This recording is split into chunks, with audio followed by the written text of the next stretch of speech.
Hello friends, super magic રસોઈમાં મિત્રો હું આપનું સ્વાગત કરું છું। આજે હું સેવ ખમણીની રેસીપી તમારી સાથે શેર કરું છું મિત્રો। તો તમને ચોક્કસ ગમશે, ગમે તો લાઈક કરજો, શેર કરજો અને સબસ્ક્રાઇબ કરવાનું તો ભૂલતા જ નહીં। તો મિત્રો આપણે સેવ ખમણીના ઇન્ગ્રેડિયન્ટમાં આપણે અત્યારે જો ચણાની દાળ છે 1 કપ, પછી રૂટીન મસાલામાં આપણે હળદર છે, હિંગ છે, જીરું છે અને રાઈ છે, અને લીલા મસાલામાં મિત્રો આદુ છે, મરચી છે, મરચાના પીસ કરેલ છે અને ધાણા ભાજી છે અને લીમડો છે, અને આપણે દળેલી ખાંડ લીધી છે, લીંબુના ફૂલ છે, ઈનો છે, મીઠું છે, અને આપણે જે ઉપર ડેકોરેશન માટે મેં દાડમના દાણા લીધા છે અને સેવ છે મિત્રો, અને તળવા માટે આપણે મરચા લીધા છે અને દહીં છે। તો જોતા પૂરતું આપણે પાણી અને તેલ વાપરશું મિત્રો। તો આપણે બનાવવાનું ચાલુ કરીએ। તો મિત્રો આપણે સેવ ખમણી બનાવવામાં જો આપણે ચણાની દાળ લીધી છે, આ 1 કપ છે, અને મેં એને 5 થી 7 કલાક પલાળી છે, અને એકદમ જો સરસ આપણે પલળી પણ ગઈ છે। આ રીતે તમારે દાણો તૂટી જાય ને એટલે સરસ પલળી, અને તમારે ઇન્સ્ટન્ટ ઉતાવળ હોય ને તો તમારે ગરમ પાણીમાં પલાળી દેવાની। અને બીજો ખાસ મિત્રો કે તમારે આમાં શું ખાસ ધ્યાન રાખવાનું છે કે આ ચણાની દાળ છે ને પલળે ને વધારે ટાઈમ તો એમાં સેજ સ્મેલ આવી જાય છે, એટલે તમારે આને 5 થી 6 પાણીએ ધોઈ નાખવાની, એકદમ ક્લીન કરી નાખવાની, પછી જ આપણે આને પીસવાની છે। તો અત્યારે હું ધોઈ નાખું છું। તો જો આ રીતે આપણે ઉપર એકદમ તાજું પાણી આવે ને એટલે એટલું જ આપણે ધોઈ નાખવાની છે। અને હવે આપણે આ જે સૂપનો જાર હોય ને ગળણો, એમાં આપણે એને નિતારી લેવાની છે આ રીતે। હવે આ રીતે આપણે જો દાળ નિતારી લીધી છે, અને હવે એને આપણે મિક્સર જારમાં પીસવાની છે। તો આપણે મિક્સર જારમાં નાખીને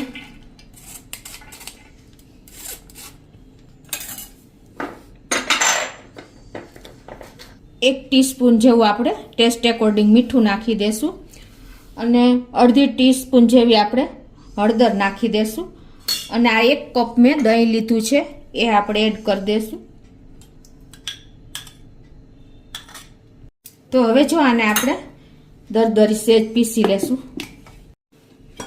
તો જો આ રીતે આપણે પીસી લીધું છે, અને હવે એને આપણે એક બોલમાં કાઢી લેશું। આ રીતે આપણે બેટર કાઢી લીધું છે દાળ પીસેલું, અને હવે એમાં આપણે 1 ટેબલ સ્પૂન જેવી આપણે ખાંડ નાખી દેશું મિત્રો। હવે આ સેજ ગળી હોય ને તો સારી લાગે છે, એટલે 1 ટેબલ સ્પૂન જેવી મેં દળેલી ખાંડ નાખી છે। એમાં મેં 3 મરચી પીસેલી છે એ નાખશું, 1 ઇંચ આદુનો ટુકડો છે એટલે કે 1 ટેબલ સ્પૂન જેવું આદુ થયું છે એ નાખી દેશું। અને આપણે હવે આને સેજ મસાલો બધો મિક્સ કરી લેશું સરસ। અને આપણે જો આ લીંબુના ફૂલ લીધા છે મિત્રો, તમારે બાર જેવી સેવ ખમણી બનાવવી હોય ને તો લીંબુના ફૂલ જરૂર નાખવાના। ઘણા આપણે લીંબુના ફૂલ ન નાખવા હોય તો ઘણા લીંબુ નાખે છે, પણ આ જો આપણી ચપટીમાં આવે ને એટલા જ આપણે નાખવાના છે, વધારે નથી નાખવાના। અને હવે આ બધું આપણે સરસ એકદમ મિક્સ કરી લેશું।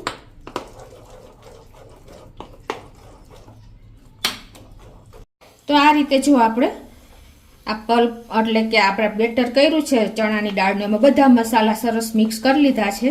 અને હવે આ બાજુ આપણે ગેસ ઓન કરીને એક પેનમાં મેં જો 1 ગ્લાસ જેવું પાણી મૂક્યું છે ને, વચ્ચે આપણે આવી રીતે જારી મૂકી દેવાની, અને આ પાણીને આપણે બોઇલ કરવા મૂકી દેશું ફૂલ ગેસ ઉપર જ।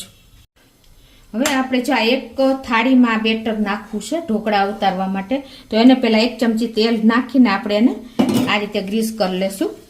તો આ રીતે જો આપણે સરસ એવી ઓઇલ થઈ ગઈ છે, અને હવે આપણે આ જે બેટર છે ને એમાં લાસ્ટમાં આપણે 1 ચમચી જેવો ઈનો પણ નાખી દેશું આ રીતે, અને પછી આપણે એમાં ઉપરથી થોડુંક પાણી એડ કરશું એટલે આપણો ઈનો એક્ટિવેટ થઈ જાય। અને હવે આને આપણે સરસ મિક્સ કરી લેશું। આ રીતે જો આપણે ઈનો નાખીને બહુ ઘૂંટવાનું નથી, તમને આવી રીતે જ એક ડિરેક્શનમાં જ આપણે એને મિક્સ કરી લેવાનું છે, કેમ કે નહીંતર ઈનોની જે એક્ટિવેટ થયો છે ને એ ડલ થઈ જશે, એટલે કે એનું કામ ઓછું થઈ જશે। હવે આને આપણે થાળીમાં નાખી દેશું આ રીતે મિક્સ કર્યા પછી।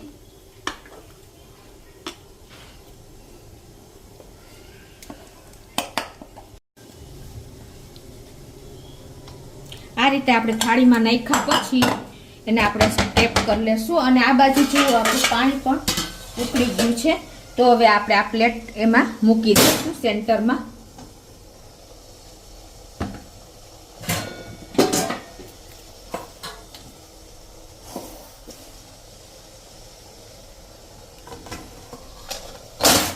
અને હવે આને આપણે ઢાંકીને 15 થી 20 મિનિટ મીડિયમ ફ્લેમ ઉપર થવા દેશું. તો આપણે જો 15 થી 20 મિનિટ થઈ ગઈ છે અને આપણે ચેક પણ કરી લઈએ.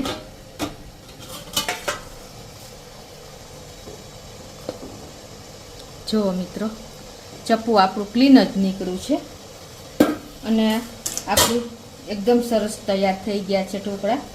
તો ગેસ બંધ કરી દેશું અને આ પ્લેટને આપણે બહાર લઈ લેશું.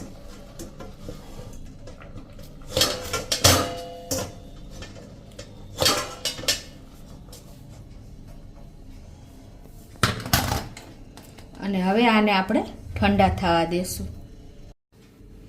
તો જો આપણે આ થાળી આપણે જે ઢોકળાની છે એ પણ ઠંડી થઈ ગઈ છે. તો હવે એને આપણે કટ કરી લેશું. આ રીતે આપણે જો મિત્રો છે ને એકદમ ફ્લફી જારીદાર આપણા દાળના ઢોકળા થયા છે. જો તમને ખ્યાલ આવી જતો હશે. હવે આને આપણે આ રીતે બધા લાંબા ચિપ્સમાં જ કટ કરી નાખશું. આ રીતે આપણે પીસ કરી લીધા છે અને હવે આપણે શું કરવાનું છે કે આપણે ખમણીમાં એકદમ સરસ દરદરું પાવડર હોય છે. તો એના માટે તમારે આ રીતે ખમણી લઈને અને આ રીતે હળવા હાથે તમારે આ રીતે એને ક્રમ્બલ કરી લેવાનું છે. તમે હાથેથી પણ કરી શકો છો, પણ જો આ રીતે કરશો ને ખમણીમાં તો તમારે જો સરસ તૈયાર થશે. તો આ રીતે આપણે બધા ક્રમ્બલ કરી લેશું ઢોકળાનું.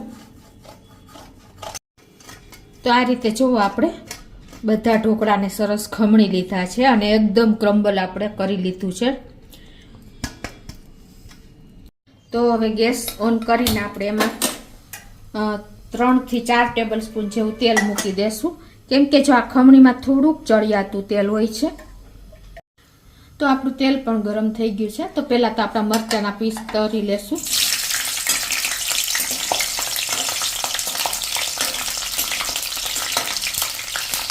તો જો આપણે હવે એને લઈ લેશું એક પ્લેટમાં.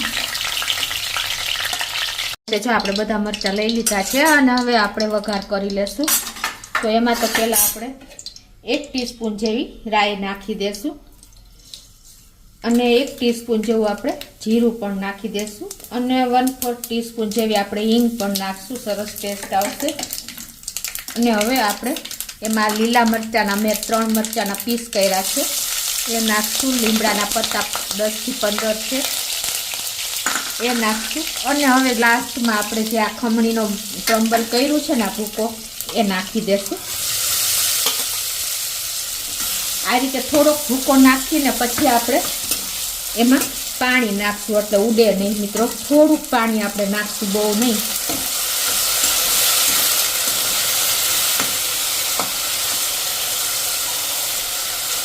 અને હવે લાસ્ટમાં આપણે આ બધું નાખી દેશું.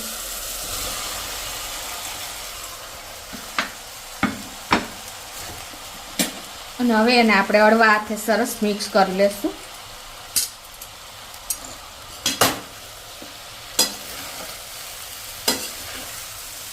તો જો આ રીતે આપણે સરસ મિક્સ કરી લેવાનું છે. અને લાસ્ટમાં આપણે 1 ટેબલ સ્પૂન જેવી ખાંડ પણ નાખી દેશું.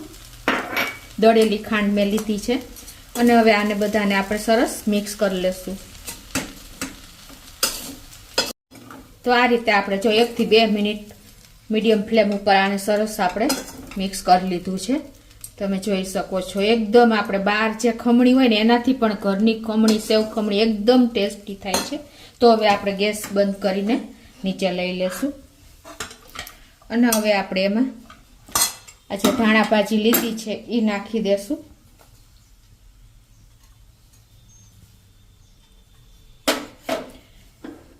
અને એને પણ આપણે મિક્સ કરી લેશું.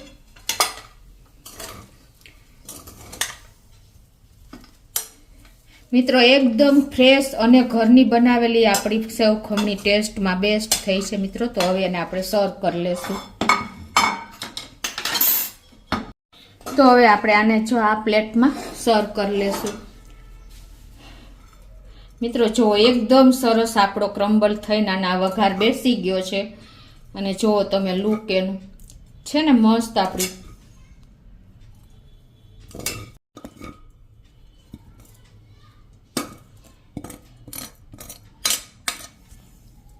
તો મિત્રો જો આપણે એકદમ રેડી છે. હવે ઉપરથી આપણે જે આપણે બહાર સેવ ખમણી હોય ને એ રીતે જ આપણે તૈયાર કરશું.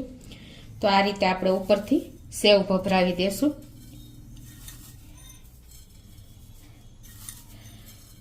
અને લાસ્ટમાં આપણે દાડમના દાણા પણ નાખી દેશું.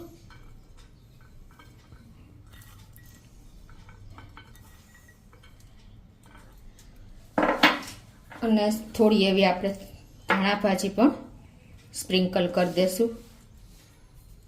અને ઉપરથી આપણે આ મરચાં તળેલા પણ મૂકી દેશું. મિત્રો